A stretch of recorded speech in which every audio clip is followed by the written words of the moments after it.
Hello, my wonderful friends, and welcome back to Grow Every Day. This is our safe space to share some positive energy and grow together. Have you ever felt that sinking feeling on a Sunday night when you suddenly remember, oh no, that report for tomorrow morning, I haven't even started?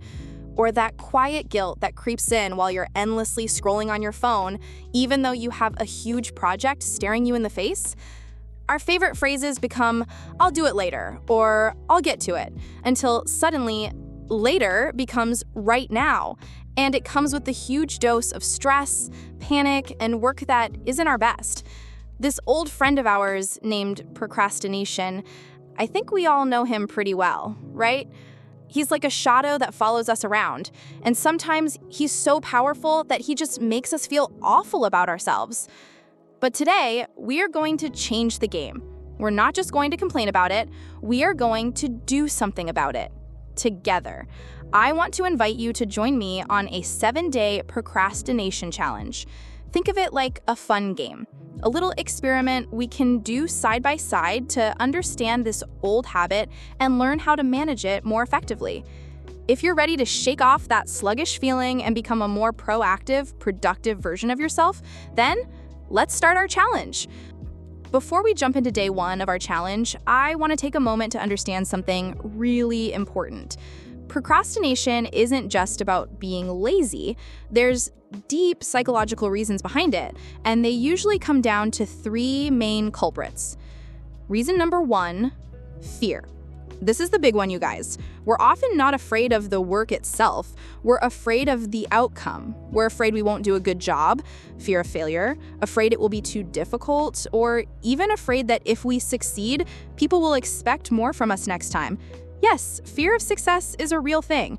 When we feel afraid, our brain's immediate job is to protect us.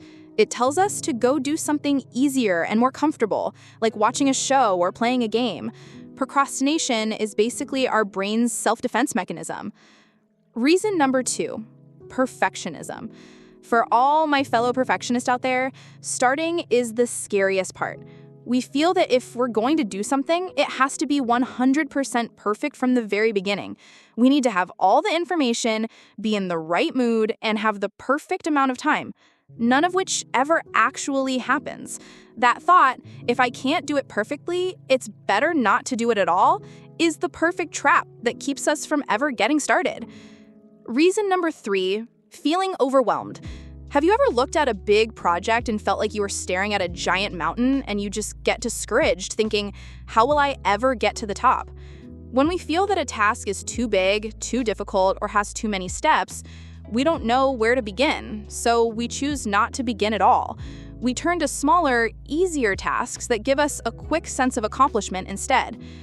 Once we understand that our procrastination might be coming from fear, high expectations, or feeling overwhelmed, we can be kinder to ourselves and get ready to tackle the real problem.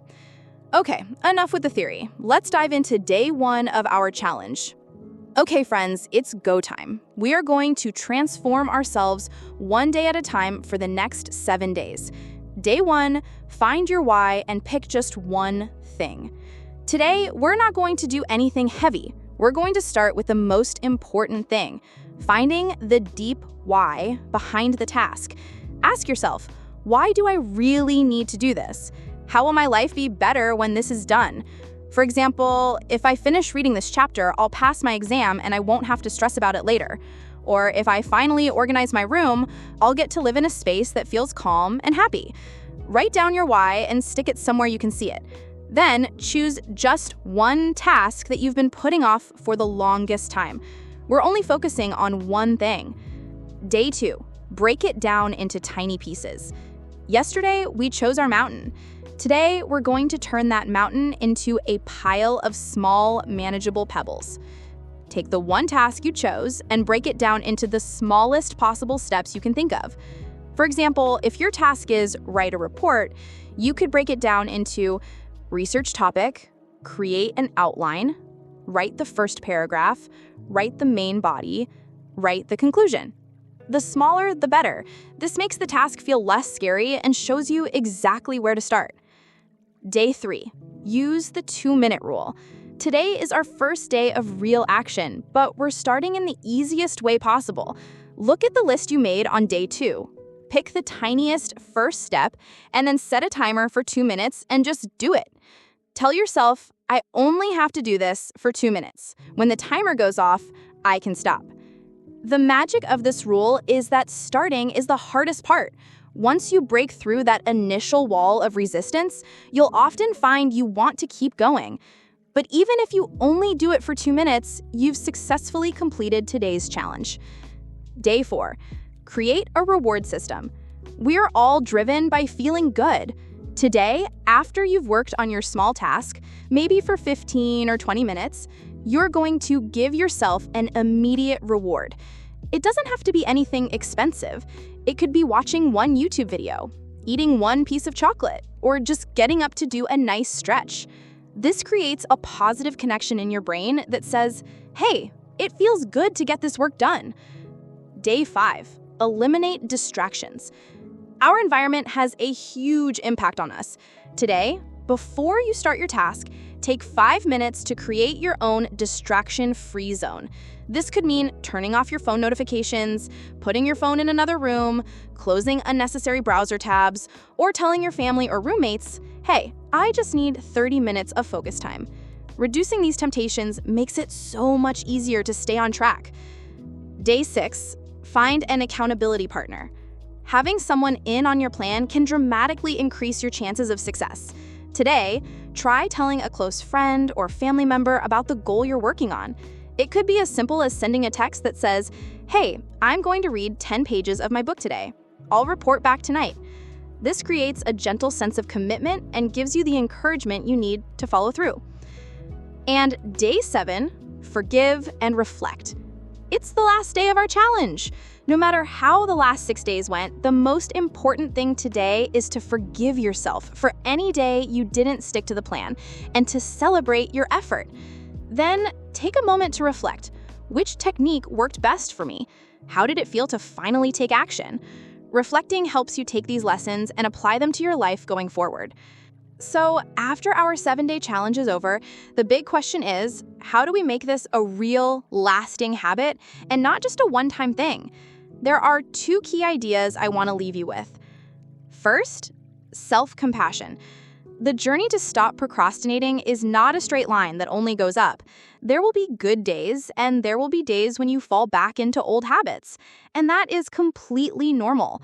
The most important thing is that when you do slip up, don't beat yourself up over it. Instead, look at it with understanding and say, okay, maybe I was just too tired today. That's all right.